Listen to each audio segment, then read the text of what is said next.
একটা ছোট সবুজ পাতা যেটা আমরা প্রায় প্রতিদিনই ব্যবহার করি, কিন্তু এর গুণ অনেকেই জানি না। বলছি পুদিনা পাতার কথা।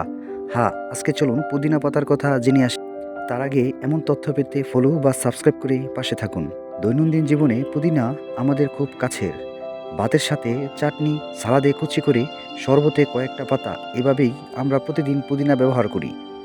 খাবারের পর গ্যাস, বুক ভালো লাগলে ২ থেকে ৩টা পুদিনা পাতা চিবোলেই হজমে আরাম আসে। বদহজম আর পেটের ফাঁপার সমস্যায় এটা খুবই উপকারী। ঠান্ডা লাগা বা নাক বন্ধ হলে ৫ থেকে ৭টা পুদিনা পাতা দিয়ে চা বানিয়ে খেলে শ্বাস নিতে সহজ হয়, গলাও শান্ত থাকে।